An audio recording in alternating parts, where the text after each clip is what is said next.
High বন্ধুরা, আসসালামু আলাইকুম। কেমন আছেন সবাই? আশা করছি সবাই ভালো আছেন। ইনশাআল্লাহ আমিও ভালো আছি। আজকের রেসিপি হচ্ছে চটজলদি ইলিশ মাছের তেল ঝাল সর্ষে ইলিশ। চলুন দেখা যাক।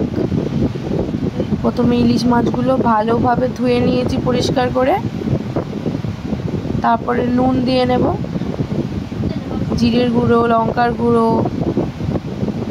হলুদের গুঁড়ো, রসুন আর পেঁয়াজের পেস্ট।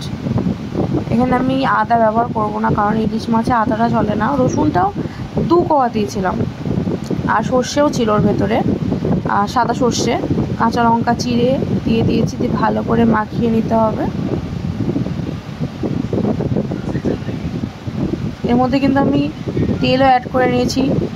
তো ওর মধ্যে জল দিয়ে সামান্য কিছু পরিমাণ মতো গ্যাসের মধ্যে উপরে চাপিয়ে দিয়েছি ইলিশ মাছ। দেখতে পাচ্ছেন কত সহজে। ঢাকনা দিয়ে দিয়েছি। ঢাকনাটা তুলে দেখছি ইলিশ মাছটা পুরো রেডি। এটা কিন্তু ডিমালা ইলিশ ছিল, এত সুন্দর, মানে এত টেস্টি খেতে ছিল না। আর এইভাবে আপনারা হালকাভাবে রান্না করে খান, ইলিশ মাছটা দেখতে পাবেন কত টেস্টি হয়। খুবই ভালো ছিল ইলিশ মাছটা। ডিমগুলো দেখতে পাচ্ছেন কত টেস্টি। তো যারা যারা আমার ভিডিওটা দেখছেন তারা প্লিজ একটু লাইক করে দেবেন, কমেন্ট করবেন, শেয়ার করবেন।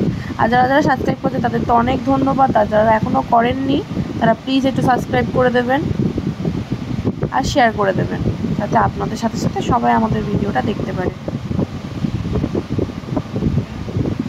Thank you for watching.